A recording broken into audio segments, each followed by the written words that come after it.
Salut les aventuriers! Bon, je suis hyper content de vous retrouver aujourd'hui. Vous vous rappelez, il y a quelques semaines, je vous avais présenté l'appel à projet de la Banque Postale qui avait pour objectif de récompenser 3 projets qui vont dans le sens du développement durable et de l'éco-responsabilité. Et on a décidé de récompenser celui de Léa et Bruwen qui ont décidé de faire le tour de l'Europe à vélo. Alors, comme vous le savez, je prends quasiment jamais l'avion, donc du coup, on va utiliser la technologie. Et normalement, ils sont là avec moi en direct de Pologne. Léa, Bruwen, est-ce que vous êtes là? On est là. On est là. Ah, super. Alors, on est arrivé là ce midi à Białowieża. Quasiment au niveau de Varsovie, en fait, mais à l'est. Alors, les copains, c'est quoi cette histoire de faire le tour de l'Europe à vélo? Donc, c'est une boucle qui va traverser une vingtaine de pays et qui fait initialement 15 000 km. Mais là, on se rend compte au bout de presque 6 mois que le compteur augmente vite. Ok. Et on sera peut-être plus autour des 20 000, je pense. Ah ouais, donc la moitié de la circonférence de la Terre, en fait.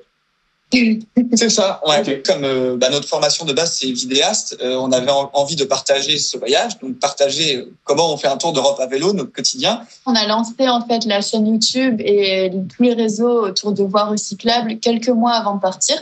Les astuces pour avoir un voyage avec le moins d'impact possible sur l'environnement, se rapprocher du zéro carbone et aussi du zéro déchet. Ça regroupe en fait toutes les valeurs qu'on avait à la maison. On a voulu les mettre se donner le défi de les continuer en voyage et donc de montrer que c'est possible. La majorité des gens peuvent le faire. Faut pas être un super-héros, un super explorateur. On veut aussi montrer que l'aventure, elle commence dès le premier coup de pédale, en fait. Dès qu'on a quitté vraiment là où on habitait, pas besoin de faire des milliers de kilomètres de déplacement pour arriver dans un lieu dépaysant.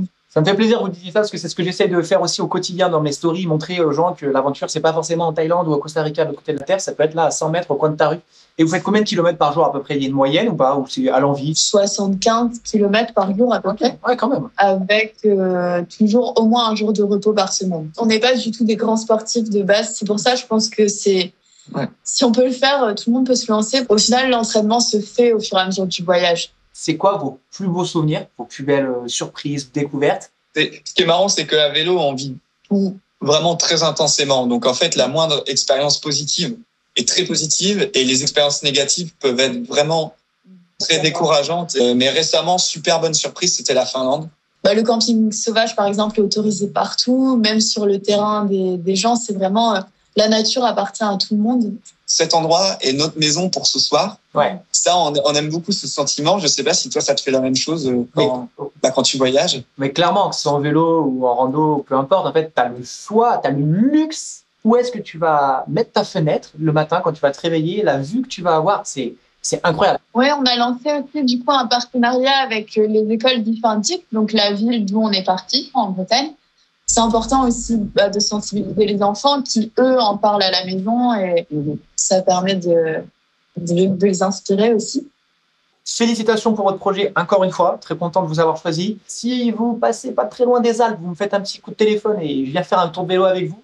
Profitez parce que ça passe vite, même si c'est long, si on est dans le slow travel, ça passe toujours super vite et c'est des moments que vous rappellerez toute votre vie, quoi. On est super content que ça plaise. C'est encourageant. Ouais.